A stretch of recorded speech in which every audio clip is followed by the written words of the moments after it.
अस्सलाम भाई, क्या हाल चाल है। उम्मीद करता हूँ सब ठीक होंगे। तो आज मैं अपने पैरट्स और फिंचेस के लिए ना ब्रीडिंग सीड बना रहा हूँ।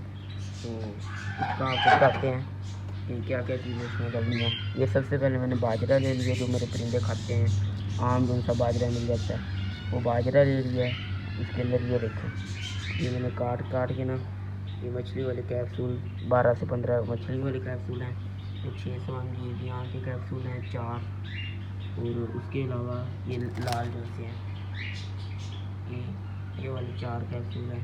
तो ये अब मैं इनको काट के मैंने रखा हुआ है। ये देखिए, ये इनका आयल निकल रहा है। देखिए, तो ये इनका आयल निकाल के इसमें मैं मिक्स करता हूँ। ये मिक्स करने के बाद मैं इसको एक करके काट लिया है। ये देखिए, ये ऊपर काट लिया। तो मैं साइड पे इनके होल जो से वो साइड पे निकालते जा रहा हूँ। और इनको जो है इसके अंदर आयल मैं इनको लगा रहा हूँ। इसमें 12-15 मछली के कैप्सूल हैं, 4 जो से हैं इमरान 600 mg और दूसरे इमरान के लाल हैं 3। तो ये मैं इसके बारी कर रहा हूँ। उसके बाद हम इस पर डालेंगे दूसरा बादाम का आयल और इसका बनाते हैं हम ये 1 बाय 1 करके इसका ना चले ये निकाल लें। इससे ये होगा कि आपके जो परिंदे ब्रीड नहीं कर रहे ना, और जो से कई महीनों से रुके हुए हैं, वो आपके अंदर इंशाल्लाह आपके ना हफ्ते के अंदर ब्रीड कर लेंगे। मेरे काफ़ी पेड़ थे, वो मैंने उनको रखा, बहुत महीने रखा, 4-5 महीने रखा, उन्होंने ब्रीड नहीं की। पर मैंने फिर जब ये दाना बनाया और उनको मैंने हफ्ता ही यूज़ कराया, माशाल्लाह से सब ने ये हफ्ते के अंदर अंडे दे दिए थे। लेकिन ये दाना जो है ये आपने सिर्फ सर्दियों में ही यूज़ करवाना है, गर्मियों में आपने कभी भी नहीं करवाना, वरना आपका परिंदा डेड भी हो सकता है ये खाने के बाद। इसका आपने यूज़ करने का तरीका ये है कि आपने इसको ये आयल लगा के ना 4 दिन के लिए या 24 घंटे के लिए आपने ना 2-3 दिन के लिए रखेंगे एयर टाइट जार में। इसके अंदर इसको हवा ना लगे। उसके अंदर आपने रख के इसको छेड़ना नहीं है, इसको पड़ा रहने देना है। और इसको पड़ा रहने देंगे तो उसके बाद आपने 3-4 दिन के बाद इसमें से थोड़ा निकाल के अपने परिंदों को देना है। और उसके बाद आपने जितना दाना आपको चाहिए उतना निकालने के बाद आपने डब्बा दोबारा बंद कर देना है दाने वाला। अगर ये खुला रहेगा तो इसमें नमी वगैरह आएगी, तो फिर ये इसका असर ख़त्म हो जाएगा। तो ये आयल आपने सबसे पहले इस पर ये अच्छी तरीके से एक दफ़ा मैं आयल निकाल रहा हूँ उनका सारों का। जब ये निकल जाएगा तो फिर मैं इसको सारे को मिक्स करूँगा। अभी मैं सिर्फ ये कैप्सूल जो से डाले हैं ना, इनका आयल निकाल रहा हूँ। ये देखिए, ये इधर ढेर रखा पड़ा है। ये देखिए, तो ये 1 बाय आहिस्ता करके ना मैं निकाल रहा हूँ सारों का आयल। ये निकाल के फिर मैं इनको ना देखिए नीचे ये तकरीबन है 3 से 4 किलो दाना है ये। तो इसके अंदर मैं बना रहा हूँ। अच्छी तरीके से इनका आयल निकालना है आपने। याद रहे कि आपने हफ्ते में 2 से 3 दिन यूज़ करवाना है। या फिर आप इस तरह कर सकते हैं कि आपका जो सा डेली यूज़ आप दाना करते हैं उसके अंदर इसको आप थोड़ा सा ऐड करके और वो आप अपने बर्ड्स को दे सकते हैं। पर आपने इसका हफ्ता यूज़ करवा के फिर आपने इसको थोड़ा सा रेस्ट देना है। और जब आपके पास सिर्फ पहला अंडा आ जाए ना, उसके बाद आपने इसको बंद कर देना है बिल्कुल। उसके बाद आपने नहीं देना है फीड को। फिर जब तक आपके पास बच्चे या अंडे नहीं आते तब तक ही यूज़ करवाना है आपने। उसके बाद इसको बंद कर देना है और फिर सादे दाने पे आपने उनको खिलाना है। ये दाना सिर्फ सर्दियों के लिए ही बना है और सर्दियों में ही आपने यूज़ करना है। अगर आप सीज़न के बाद यानी कि सर्दियों में गर्मियों में भी अगर ये देते रहेंगे तो आपके परिंदे डेड हो जाएंगे और हो सकता है कि वो दोबारा कभी ब्रीड करने के काबिल ही ना हो। तो इसलिए ना परिंदे ख़राब हो जाते हैं, कभी कभार इनकी टांगें टेढ़ी हो जाती हैं ज़्यादा अगर उनको ये दे दें तो इसलिए आपने हफ्ते में 2 से 3 दिन ही यूज़ कराना है, ज़्यादा नहीं करवाना। अगर ज़्यादा करवाएंगे तो फिर आप अपनी जिम्मेदारी पे ही करवाएंगे। इसके अंदर अब आप और चीज़ें भी ऐड कर सकते हैं।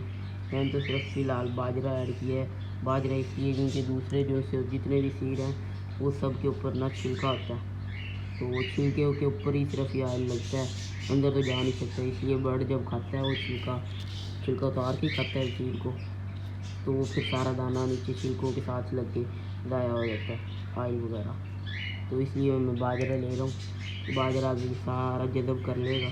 उसके बाद मैं इसको दूसरे फीड जैसे होते हैं सूरजमुखी, कनेरी और भांग के बीज, इस तरह मैं उन चीज़ों में इनको मिक्स करके जो मेरा डेली गेन का दाना है उसमें मैं इनको डाल दूँगा। इसलिए मैं पहले ये बाजरे को कर दूँ।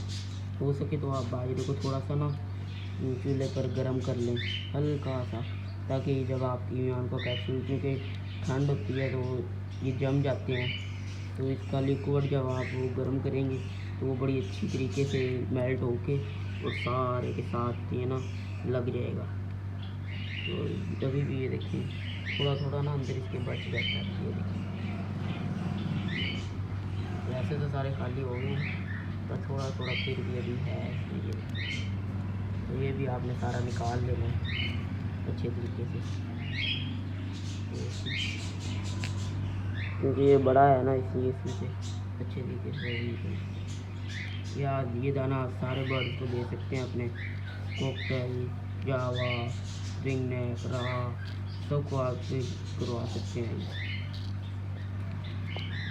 लेकिन करवाना आपने ये सिर्फ सर्दियों में ही है, विदाउट सीज़न ऑफ सीज़न में नहीं करवाना।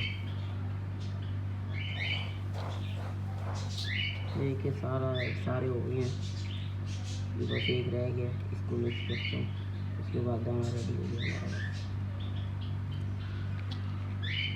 आप चाहें तो सिर्फ सिंगल ये कैप्सूल ही मिला कर दे सकते हैं, पर इसमें अगर आप बादाम का तेल और जैतून का तेल के 2 चम्मच ऐड कर लें तो वो बड़ा अच्छा हो जाएगा, उससे फिर जल्दी ब्रीड पे आएंगे आपके पेयर। ये दाना देने से पहले आपके पेयर की एज कन्फर्म होनी चाहिए, मेल फीमेल कन्फर्म हो, फिर आपने ये दाना लेना है। अदरवाइज़ आपने दाना ये नहीं देना। जब सारा कुछ आपका ओके हो फिर आपने ये देना है। तो जैसे ही आपका पेयर ब्रीड कर ले उसके बाद आपने ये दाना रोक देना, बिल्कुल बंद कर देना। ये देखिए बस दाना रेडी हो गया, और सिर्फ इसको हमने मिक्स करना है। इसमें यहाँ पे था एक कैप्सूल बोलूँगा, इसमें चम्मच पड़ा, इनको मिक्स करता हूँ सारे दाने। ये जिस तरह की तो ये दाना हमारा बस बन गया है, रेडी हो गया फुल। अब मैं इसको मिक्स कर रहा हूँ, और ये जिस तरह के ये इसमें ये बन जाते हैं ना ये डलियाँ वगैरह से, ये देखिए ये इसके अंदर ऑयल है कैप्सूल का। तो ये आपने अच्छी तरीके से मिक्स करना है इसको बहुत ज़्यादा, ये डली एक भी ना बचे इसमें। उसके बाद आप इसमें जो मर्ज़ी ऐड कर सकते हैं, आपने अपने हिसाब से जितना आपका बर्ड्स का दाना यूज़ होता है उस हिसाब से आपने ये करना है। मेरा जितना लगता है ये तकरीबन मेरा दाना जो सा है ना 1 महीने का मैंने बनाया है ये दाना। तो 1 महीने के लिए मैंने बनाया है। वो देखिए आपको आवाज़ आ रही होगी कोकटेल किस तरह बोल रहे हैं, तो वो इसी दाने की वजह से इतने हीट पे आए हुए हैं और फुल ब्रीड पे तैयार हैं। ये देखिए सारा इसके अंदर 1-2 कैप्सूल अगर आप ज़्यादा कर सकें तो करना चाहें यानी कि तो कर लें। बाकी ये दाना फुल रेडी है, बस इसको अब मिक्स कर रहा हूँ मैं।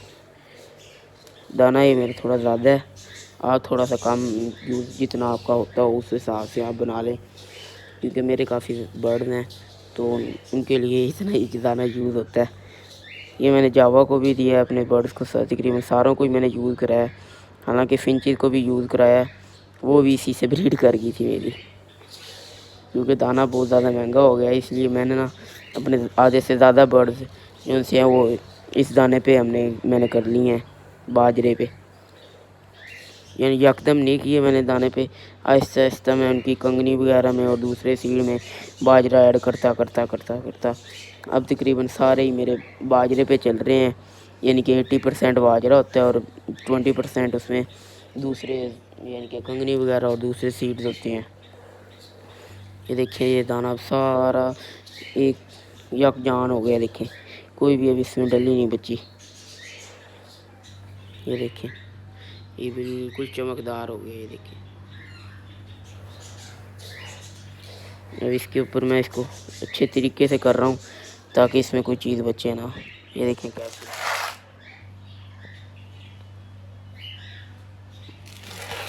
सारे कैप्सूल मैंने निकाल लिए। अब ये मैं इसको अच्छे तरीके से कर रहा हूँ।